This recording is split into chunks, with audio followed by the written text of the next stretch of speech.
Okay, this week we are extremely busy. We are making a bunch of, well, I am making a bunch of stuff for the country fair. I know, shut up. And we are also packing up a bunch of donations that we're going to be taking out. So this is the time of year when we take everything from the online shop that hasn't sold or that we're just not selling the product anymore, pack it up, donate it to people in need. We're donating a lot of the books to schools or to another bookstore, actually a local bookstore that's opening. We gave them a bunch of books as well.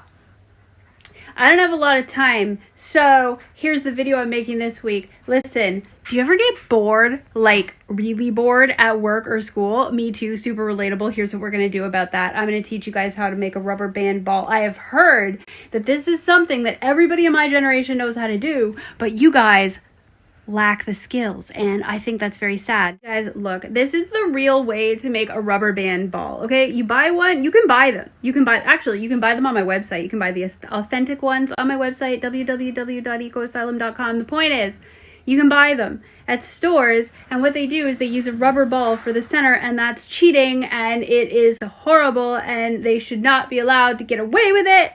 I am teaching you how to make a pure, real, authentic rubber band ball. Just in case you're wondering what happened to my face, we are doing a closet organization video and also obviously organizing a closet upstairs, and I was trying to install some like shoe racks, and I hit my own self, I can't swear on YouTube.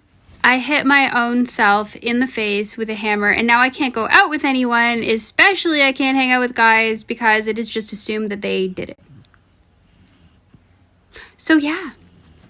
All right, let's make a rubber band ball.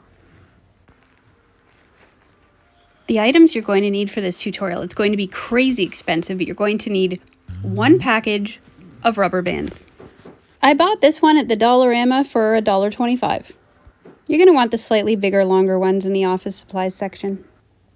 First, you're going to select the rubber band that will be the center of your ball. I am about to do a lot of unnecessary stretching and twisting of it that you don't have to do. I think this is actually a holdover from when I used to make these in class, and I wanted to make sure that my teacher wasn't looking before I started actually making a ball out of them. Just twisting a rubber band around and around, nothing to see here. At some point, you do want to stretch it all the way out and make a knot in the rubber band like I am finally about to do right now. So it's just a straight rubber band with a knot in the center with a lot of steps in between. Again, really just a holdover from being incredibly bored in school, but getting in trouble for doing things like making rubber band balls, so I would definitely just stretch it a lot first, like just a rubber band, doody-doody-doo. This is a bit complicated with the first one, but you need to just continuously twist the rubber band and then shove it over the top until it forms kind of a knotted ball. You're just trying to get this thing really messed up and into a little ball shape so that it's stuck that way. Just keep squishing it and crushing it and pulling it around itself until it finally works. You are now ready to attach the next rubber band. So you take that one, you're going to hold your little ball in between it, and you're going to wrap it around it.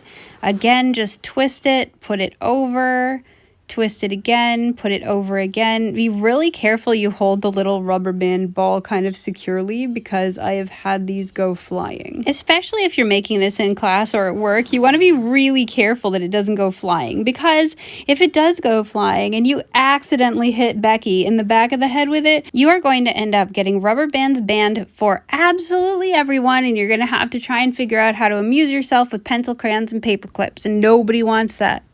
If you do want that, feel free to check out some super cute paper clips, link in bio.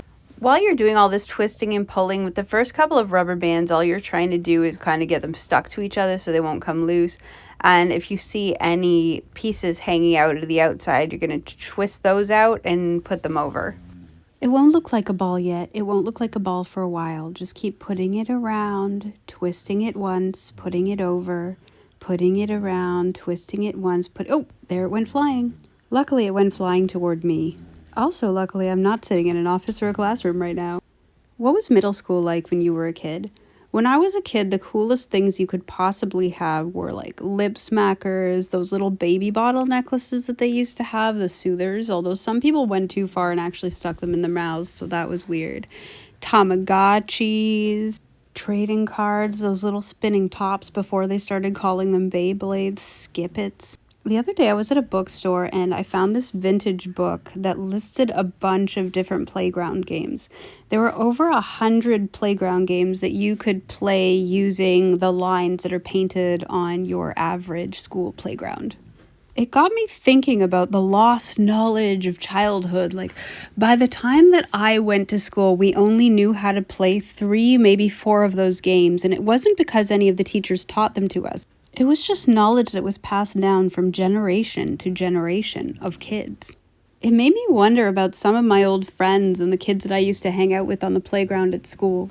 Now that they're adults in their 30s, 40s, and 50s, do any of them still know how to turn double dutch or skip double dutch? Do they remember any of the old dance routines that we used to make up?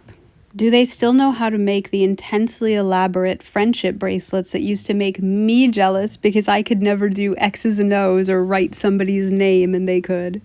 Every time I do something like this, it just reminds me of days out on the water, nights sitting around a campfire, putting hair wraps in each other's hair like a bunch of boho little hippies that we thought we were. It's a good meditation. It's good to go back sometimes and do something that reminds you of your past, something that's just easy, something your fingers have always done. Besides, when they are done, not gonna lie, these things remind me of those little kind of expensive rattan balls that you can buy that people put in a vase in their living room. Especially if you do them in all one color, they can make an excellent home accent. All I'm saying is, if you stick this in a jar with some wooden beads or something, then you've got a lovely piece of decor and an excellent source of rubber bands. Anybody else hear Regina George in your head every time that you say or do something nerdy or in any way wrong? I'm just sitting here thinking, oh my God, Gretchen, stop trying to make rubber bands happen. They're not going to happen. Now that it's starting to look like a ball, and you've got the hang of putting on rubber bands, twisting them once, and then twisting them back around, I'm going to speed this up and play some fantastic licensed stock music. Don't come at me, YouTube, it's licensed stock music. And show you what this looks like when it balls up a little more.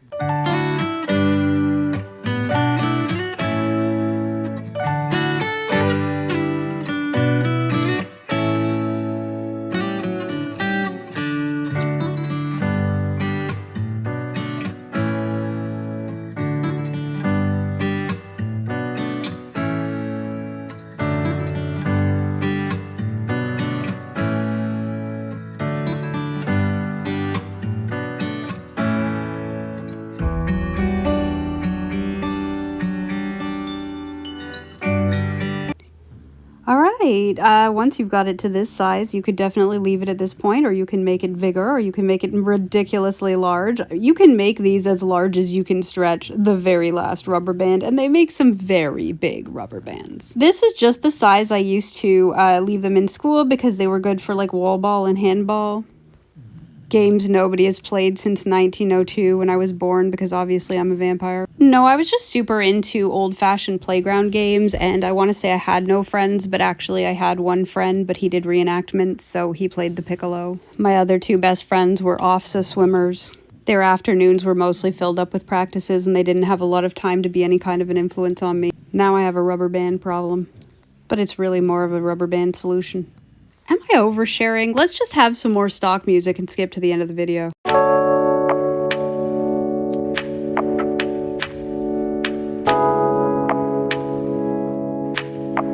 Thanks for watching my video. I hope you enjoyed it. I hope you got something out of it. I hope you now have your own rubber band ball. If you don't, again, you can buy one on my website, www.ecoasylum.com. Anything that I make in these videos, or anything that I use to make anything in these videos, is there, so please go check it out. Yeah. That's it. We done. Why are you still here? Go watch something else. There's lots of stuff on YouTube. Bye. Feels like love. Cupid made a shot straight into my heart. Now I'm falling fast and my world's expanding. Feels like love, even though we're kinda nervous. Together we'll be strong. I don't know for sure, all I know